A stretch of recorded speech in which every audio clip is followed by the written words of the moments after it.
You know, sometimes it's just a number on a door, a brass plate, a few digits, nothing more. People walk past it 100 times a day without thinking twice, because to them it's ordinary. But then there are moments when a number, just a number, takes on a weight it was never meant to carry. It becomes more than a marker. It becomes a signpost to something hidden, something unspoken. That's how it was with room 534. I can still picture it, a long, quiet corridor, the hum of fluorescent lights overhead, and at the very end, that door. There was nothing grand or fancy about it. Paint slightly worn near the handle, a lock that looked like it had been replaced more than once. But there was a presence to it, a subtle gravity that made you slow down without realizing why. It's strange, isn't it, how the mind starts weaving stories in the absence of facts. You start wondering, who walked through that door last? What conversations were had inside? Was it laughter or whispers that lingered in the air? And why, out of all the rooms in the building, did this one feel different? I didn't even have to knock to feel it. The air just outside seemed heavier, as though it was holding on to secrets it didn't want to let go. Of course, curiosity has a way of slipping past the guards of caution. I told myself it was nothing, that it was just another room, but the thought kept circling back like a persistent echo. You've had that feeling before, haven't you? When you know, deep down, there's something behind a certain door, maybe not dangerous, maybe not even important in the grand sense of the word, but personal, intimate, and meant to be discovered by you at that exact moment in time. That's how room 534 felt. There's a part of us that fears what we don't understand, but there's also a part of us that craves it. So I stepped closer. The corridor stretched quieter with each footstep, like the world was leaning in to listen. I noticed details I'd never paid attention to before, a faint scuff mark at the bottom of the door, the way the keyhole seemed polished from use, the soft scent of something, flowers, perhaps, escaping from inside. It was barely noticeable, but enough to make me wonder if someone had just left, or if someone was waiting. The truth about mysterious places is that they don't just exist in the physical sense. They're also a mirror to your own thoughts. Standing there, I realized it wasn't just about the room. It was about the questions it forced me to ask myself. What if I opened it? What would I do with the truth I found? And more importantly, was I ready to see it? Sometimes the unknown draws you in because it's safer to imagine what might be rather than confront what is. I took a deep breath and let my hand hover just above the handle, feeling the cool metal without actually touching it. My heart was steady but heavy, as if it knew something I didn't.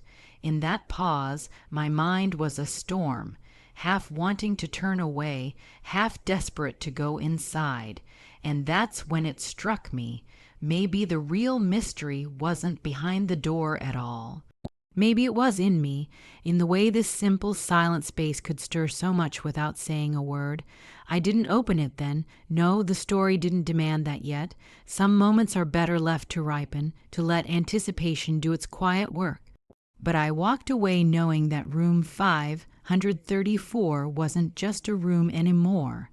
It was a promise that sooner or later what it held would come to light, and that when it did, it would change the way I saw everything else. Because sometimes the most powerful part of a story is not the answer, but the door you haven't opened yet. It's funny how life rarely sends you a polite note before turning itself upside down. You go about your day, moving from one small task to the next, thinking you know the shape of the hours ahead, and then, without any warning, you find yourself faced with someone who changes everything. Not because they intend to, not because you're expecting them to, but because the very fact of their presence bends the path you thought you were walking. That day, the air seemed ordinary enough. I was moving forward, still carrying the weight of questions left unanswered, still feeling the quiet pull of that room down the corridor. My mind was set on other things, but then I saw them, standing there, like they had been dropped into the moment by a hand larger than fate itself. It wasn't dramatic, not in the way you see in films. No sudden music, no slow motion turn. Just a person looking at me as though they'd been waiting long before I arrived. What struck me first wasn't their face, but the way they held themselves. There was something steady about them, a kind of stillness that made the noise of everything else fade. People like that are rare. They don't have to speak to leave an impression. They simply arrive, and the air shifts around them. I felt it in an instant. This wasn't someone who would simply walk past and disappear into the blur of the day. This was someone who would leave a mark, for better or worse. We spoke, briefly at first. A polite exchange, the kind you might have with any stranger. But there was a current beneath the words, something that didn't match the surface. Every sentence felt like the preface to something larger, as though neither of us was saying exactly what we meant. And in that half-spoken language, I could sense a choice approaching. I didn't know what it was or when it would come, but I knew it would matter. The strange thing about encounters like this is how quickly they weave themselves into your sense of direction. Before I knew it, my feet were no longer pointed where I'd planned to go. My mind was no longer on the things I thought were urgent. This person was like a door I hadn't realized I'd been walking toward, and now it was open, inviting me into a room I couldn't yet see. I found myself noticing the details, the way they chose their words, the way they listened without rushing to fill the silence, the way their eyes seemed to carry more than one story at a time. It's in these small things that you begin to understand how people change you. Not by demanding it, not by forcing their will, but by making you see the world from an angle you never thought to try. Time, in moments like that, behaves strangely. It doesn't move faster or slower, it stretches. Each second feels long enough to hold a choice, and each choice feels like it could echo far beyond the walls of the present. I began to sense that this wasn't just a crossing of paths, this was a hinge. And once the hinge moves, the door it holds will never swing quite the same way again. We parted after only a short while, but the conversation lingered, looping through my mind as though it had been carved into it. The oddest part was how natural it felt. No grand revelations, no sudden proclamations, just the quiet understanding that something had shifted. I knew that when I stepped forward again, I wouldn't be on the same track I'd started on. Looking back, I realized the encounter didn't just change where I was headed. It changed how I carried myself on the way there. It taught me that sometimes the most important turns in our lives aren't made by us alone. They're sparked by someone stepping into our path, bringing with them a choice we never thought we'd have to make. And whether we accept it or not, nothing is ever quite the same afterward. It begins quietly, almost deceptively so. A small sound, a hurried movement, a shift in the way people look at each other.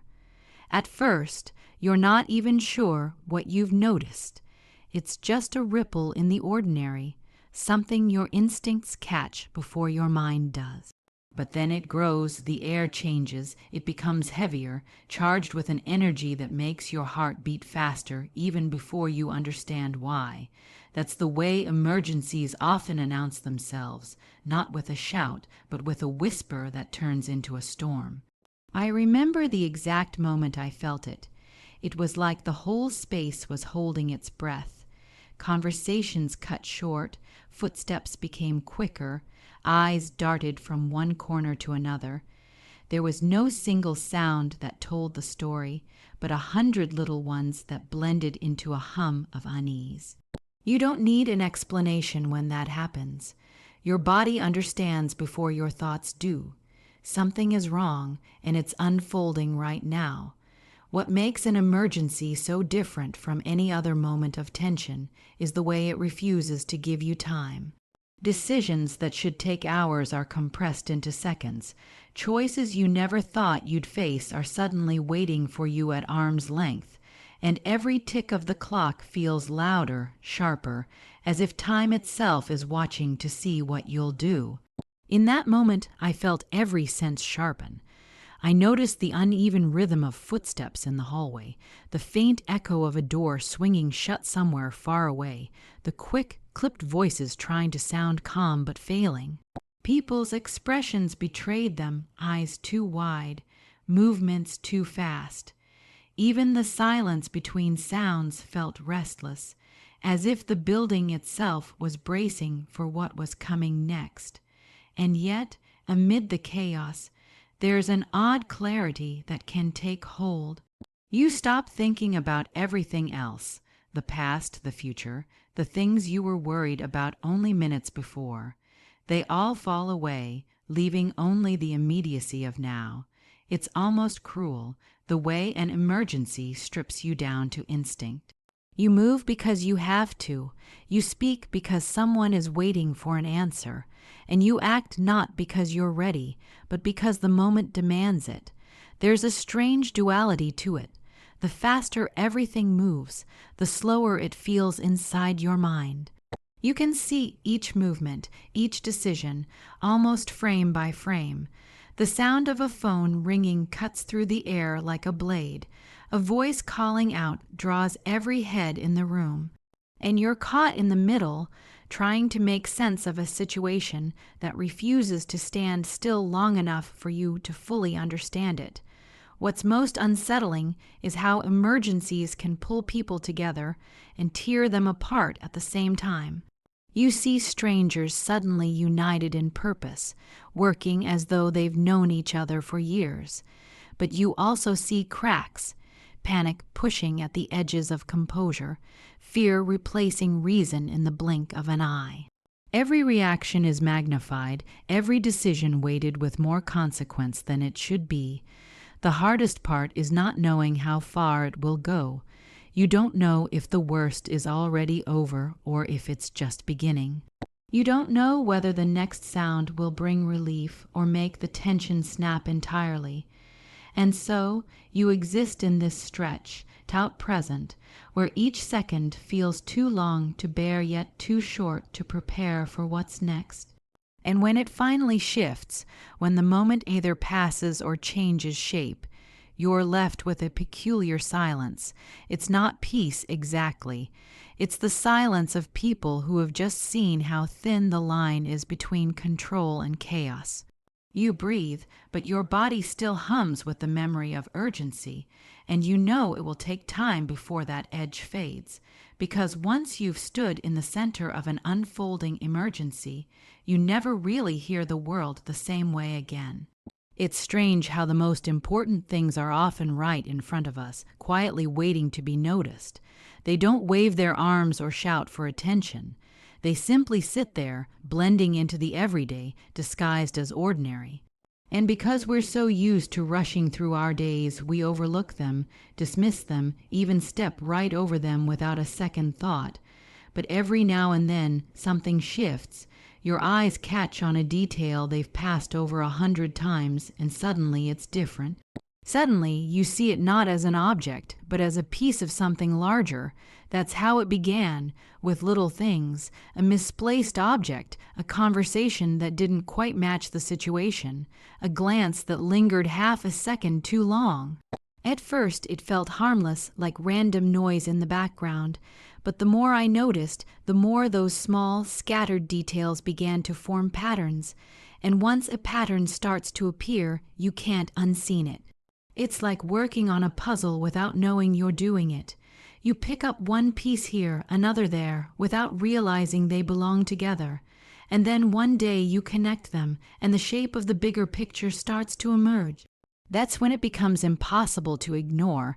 I remember walking into the room and letting my eyes drift over the usual scenery, furniture, papers, the soft hum of some forgotten radio, but there was something about the way things were arranged that didn't quite feel accidental. A newspaper folded in a way that exposed a single headline, a photograph turned slightly away from the rest, a coat hung where no one usually left one. Nothing dramatic on its own, yet together they whispered a story I didn't yet understand.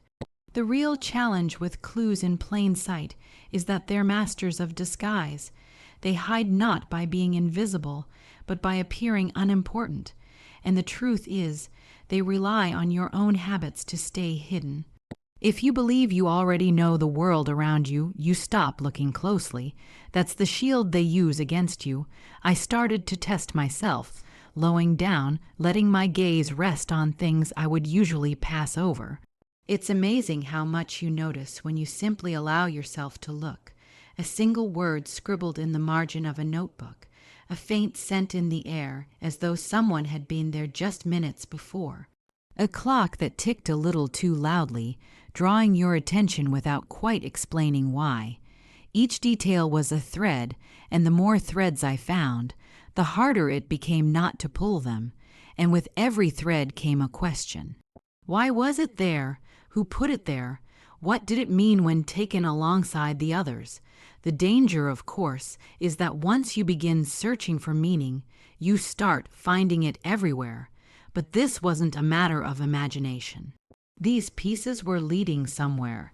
They had weight, they had intention. It became clear that nothing had been left to chance. Someone, at some point, had chosen what I would see and what I would overlook. And the more I looked, the more it felt like a conversation. Silent, deliberate, unfolding in front of me without a single spoken word. That's the power of hidden clues. They're like whispers that only reveal their full meaning when you've gathered enough of them to listen properly. By then, I knew the truth wasn't going to drop into my lap all at once. It would come slowly, in layers, each new clue peeling away a little more of the surface. The waiting was its own kind of tension, knowing that the answer was close, but that it would only reveal itself when the final piece was in place. And when you reach that point, when the last detail clicks and the picture finally comes into focus, you're left with a mixture of awe and unease. Awe because you realize how carefully it was all built around you. Unease because you wonder how long it had been there, watching, while you walked past it blind. Sometimes the truth doesn't come crashing down in a single revelation. It tiptoes in, disguised as the things you thought you already understood. There's something about the arrival of a stranger that changes the air before they even speak. It's not always obvious. You might not hear a sound or see them right away, but you feel it, like the room has shifted to make space for something new. And when that stranger steps into view, you can't help but look twice. Maybe it's the way they carry themselves.